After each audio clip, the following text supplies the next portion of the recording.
आज हम बात करेंगे ग्रीव कॉटन्स की। तो देखते हैं पहले कंपनी क्या करती है, कंपनी क्या काम करती है, कंपनी किस तरीके की है और फंडामेंटल कैसे कंपनी के और चार्ट क्या बोल रहे हैं, आने वाले समय में इसमें कोई मोमेंटम देखने को मिल सकता है क्या। तो उस बारे में आज हम बात करेंगे।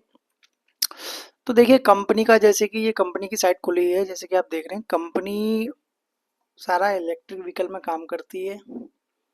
ठीक है, इलेक्ट्रिक चार्जर लगाती है, ऑटो बनाती है, बाइक बनाती है और बहुत सारी चीज़ें, जनरेटर वगैरह, डीजल इंजन्स, फार्मर के जितने भी सारे जो काम्स होते हैं वो सारी चीज़ें कंपनी बनाती है। जैसे अगर हम बिजनेस के बारे में देखेंगे ना, तो डीजल इंजन है, गैसोलाइन एयर फूल है, पावर सॉल्यूशन है, इंडस्ट्री इंजन है, रेलवे एनर्जी मैनेजमेंट है, फार्मर इक्विपमेंट्स है। तो बहुत सारी चीज़ें कंपनी बनाती है जो कि टू व्हीलर, थ्री व्हीलर, सारे आफ्टर मार्केट जो स्पेयर पार्ट आते हैं, इलेक्ट्रिक कंपोनेंट आते हैं, ईवी चार्जर आते हैं, स्टेशन आते हैं।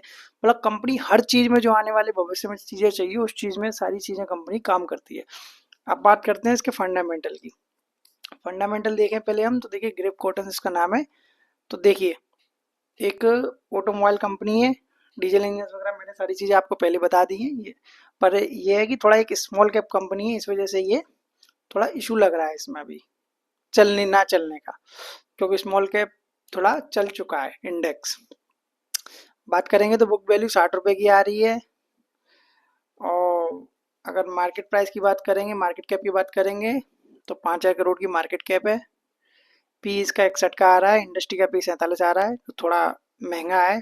पर ये चीज़ें जो कि अच्छी लगती हैं, जो मल्टी बैगर स्टॉक हो सकते हैं ना, तो उनका पी और थोड़ा हाई मिलता है। अगर आप पी को देख के अगर चलेंगे तो स्टॉक को बाई नहीं कर पाएंगे, स्टॉक हाथ से निकल जाएगा। अगर आप इस चीज़ को देखें तो देखिए यहाँ पर देखिए वॉल्यूम कितना अच्छा जनरेट हुआ है इसमें। ये देखिए हुआ है ना वॉल्यूम जनरेट, देखिए आप कितना अच्छा वॉल्यूम जनरेट हुआ है। तो इस चीज़ को देखिए।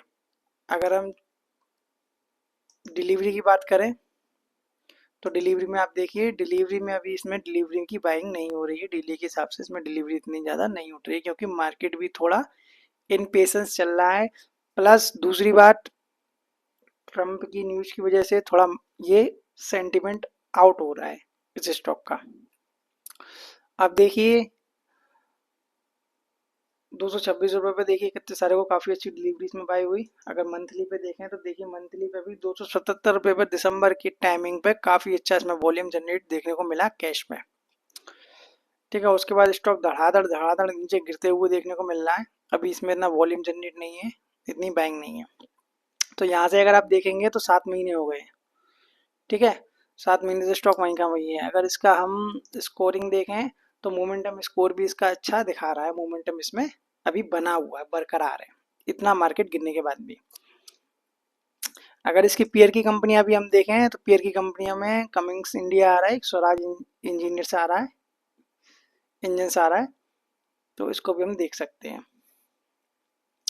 अगर शेयर होल्डिंग पैटर्न की बात करें तो प्रमोटर के पास होल्डिंग है 5588 की होल्डिंग थी, जो 7% के समथिंग होल्डिंग इन्होंने कम की है। अब क्या किया है उसको हम देखते हैं, आगे कोई प्लेस तो नहीं है।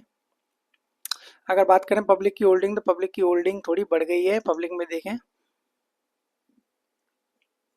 तो पब्लिक की होल्डिंग थोड़ी बढ़ गई है, ये थोड़ा चिंताजनक वाली बात है। अगर बात करें डीआईएस की, तो डीआईएस की होल्डिंग बाय है। एफआईएस की होल्डिंग भी यूं की त्यों बनी हुई है, थोड़ी सी कम है। तो ये तो लोग आते जाते रहते हैं एफआईएस वगैरह, तो इनको ज़्यादा हम देखते नहीं है, पर एक ओवरव्यू के लिए देख लेते हैं बस। अगर बात करें इसकी, इसमें म्यूचुअल फंड की बाइंग है क्या है, देखिए काफ़ी अच्छी म्यूचुअल फंड की इसमें बाइंग है। अभी लेटेस्ट मैं बता रहा हूँ, ये मैं आपको जून का डेटा है, ये आपको डेटा कहीं मिलेगा नहीं देखने को, जो मैं आपको बता रहा हूँ। अगर बिग बुल में बात करें तो देखिए कंबाइंड होल्डिंग की अभी होल्डिंग इसमें बाय है 81 करोड़ की, और न्यू इंडिया इंश्योरेंस की भी होल्डिंग इसमें बाइंग हुई है 81 करोड़ की, तो काफ़ी अच्छी होल्डिंग में बाय की है। अगर बात करें डील्स की, तो देखिए डील्स में आपको पता चलेगा केडिया सिक्योरिटीज़ की बाइंग हुई है, जो कि विजय केडिया की कंपनी है। ये देखिए दिसंबर में बाइंग की है इन्होंने, और ये भी इक्विटी इंटेलिजेंस इंडिया करके FINHI है, इन्होंने भी जनवरी में बाई किया। किसी ने भी यहाँ पर सेल नहीं किया है। देखिए सेल 2020 में हुआ, उसके बाद कुछ सेल नहीं हुआ। जो आप सोचें कि कोई डील हुई है, सेल हुआ है, कुछ सेल नहीं हुआ है। ठीक है, ब्लॉक डील में कुछ नहीं है, इनसाइडर डील में भी कुछ नहीं है। जो पुराना है 11 जून का जो सेल हुआ है, कुछ भी नहीं है। ठीक है, अब चलते सीधे चार्ट पर। चार्ट क्या कह रहे हैं, अब चार्ट को हम देखें, एनालाइज करते हैं चार्ट क्या कह रहे हैं। तो देखिए ये मैंने मंथली का चार्ट लगा रखा है। तो अब आप एक चीज को गौर कीजिए कि देखिए कितने लंबे समय से ये एक रेंज में चल रहा है स्टॉक। आप पहले इसका टाइमिंग देखिए। अगर आप इसका टाइमिंग देखेंगे तो ये 24 साल का 25 साल का ब्रेकआउट दे रहा है स्टॉक। अब आप सोचिए 24 साल का ब्रेकआउट दे रहा है ये। फाइनली ब्रेकआउट यहाँ पर हो चुका है, 200 रुपये पे इसका। अब होता क्या है कि विजय केडिया ने बाइंग करी, इसकी न्यूज आई कि कंपनी का IPO आ रहा है, तो लोगों ने इसमें बाइंग करी। ठीक है, बाइंग करी तो अब स्टॉक डराने के लिए नीचे आता है। मैं आपको बता दूं, मल्टीबायर स्टॉक ऐसे ही नहीं पकड़े जाते हैं, नीचे जरूर आएगा। अब आप एक इस चीज को देखेंगे, ये देखिए 20 साल में स्टॉक चलता रहा, कहाँ वॉल्यूम था बताइए। आप मुझे बताइए कहाँ वॉल्यूम है, इधर कहीं वॉल्यूम था। उसके बाद फाइनली यहाँ वॉल्यूम आया 2021 में, 2022 में एंट्री हुई किसी की भी इसमें। उसके बाद 150 रुपये का स्टॉक 300 रुपये लगा तो डबल हो गया। उसके बाद यहाँ पर एंट्री हुई है विजय केडिया की, FNI की, NHI की, यहाँ पे बाइंग हुई है। अब उसके बाद लोगों ने सोचा ये बूम हो जाएगा, उन्होंने बाइंग किया, स्टॉक स्काइप अच्छा खासा स्पाइक ले गया, ऊपर गया, लोगों ने यहाँ पे एंट्री कर ली, न्यूज आने लगी। न्यूज आने लगी तो मैंने आपको पहले बताया न्यूज आएगी तो स्टॉक कभी भी नहीं चलेगा, इस बात का ध्यान रखें।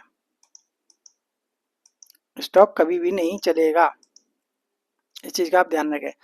अब देखिए इसमें क्या हो सकता है वो हम देख लेते हैं। तो पहली बात तो एक 20 साल का 25 साल का ब्रेकआउट बहुत बड़ा ब्रेकआउट होता है, बहुत बड़ा ब्रेकआउट। ठीक है, पर यही है कि अब यहाँ पर वीक एंड है ना, ये देखिए ये नीचे आया है स्टॉक। तो देखिए आप इसको गौर करेंगे, ये देखिए ये आप इस रेंज को देखिए। अगर आप इस रेंज को देखेंगे तो इस रेंज को भी आप गौर अगर थोड़ा समझने की कोशिश करेंगे तो समझ पाएंगे मैं क्या कहना चाह रहा हूँ। इस रेंज को देखिए आप, ये रेंज से निकल रहा है,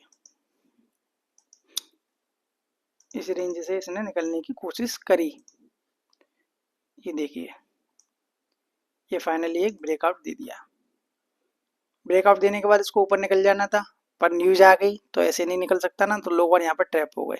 अब इस जगह ट्रैप हो गए तो आप देखिए जब ये नीचे इतने इतने बड़े बड़े बार बने हैं तो यहाँ वॉल्यूम आया, ये पब्लिक का सारा माल बिका है यहाँ पर, या पब्लिक का माल बेचा है। अब पब्लिक का वहां पे भी माल बढ़ा है तो इसका मतलब ये नहीं पब्लिक में पब्लिक ही है, कोई NHI वगैरह भी अंदर से इसमें बाइंग कर लेते हैं, जो कि यहाँ पे डेटा में शो नहीं होता है। अगर आप इसमें बात करें ये स्टॉक कहाँ तक जा सकता है, तो 230 को अगर क्रॉस करता है, ये पहला रेजिस्टेंस जो आ रहा है जिसको हम टारगेट बोलते हैं, तो 230 को ये क्रॉस करता है तो ये लगभग लगभग 260 रुपये तक जाने की कैपेसिटी रखता है नियर शॉर्ट टर्म में। ठीक है, अगर हम छोटे टाइम फ्रेम पे भी बात करेंगे तो देखिए छोटे टाइम फ्रेम पे भी काफ़ी अच्छे वॉल्यूम के साथ देखिए पिकअप निकल रहा है ये। और दूसरी बात इसके रिजल्ट भी अच्छे आए हैं, फिर स्टॉक में ऐसी क्या दिक्कत आ गई है ना। तो जो पब्लिक पे सारी चीज़ें मालूम होती हैं, न्यूज होती हैं, तो वो चीज़ें नहीं चलती हैं। आप इस चीज़ का ध्यान रखें। एक रेजिस्टेंस आएगा इसका 242 पे जिसको हम टारगेट बोलते हैं, दूसरा रेजिस्टेंस आएगा इसका 265 रुपये पे। ध्यान रखना इस चीज़ को, ध्यान से सुन लेना। ठीक है, और तीसरा रेजिस्टेंस आएगा इसका 278 रुपये पे। फाइनली एक रेजिस्टेंस आएगा 300 रुपये पे। तो 300 रुपये तक के अपसाइड इसमें मुझे देखने को मिल रहे हैं। ठीक है, बाई सेल की कोई रिकमेंडेशन नहीं है, एक एजुकेशन पर्पस वीडियो बनाई जा रही है। तो आप मुझे बताइए ये स्टॉक में आपको क्या लगता है। मुझे तो ये स्टॉक फ्यूचर का मल्टीबैगर स्टॉक लग रहा है। ये इसलिए नहीं लग रहा है कि विजय केडिया ने बाइंग की है, ये इसलिए लग रहा है क्योंकि ये एक 25 साल के ब्रेकआउट से निकल रहा है। तो 25 साल की ब्रेकआउट से स्टॉक निकलते हैं तो उसका मैं आपको बता नहीं सकता क्या चीज़ होती है। तो आप मुझे इस पर कमेंट पे बताएं आपको वीडियो कैसी लगी। लाइक करें, शेयर करें और चैनल को सब्सक्राइब करना ना भूलें।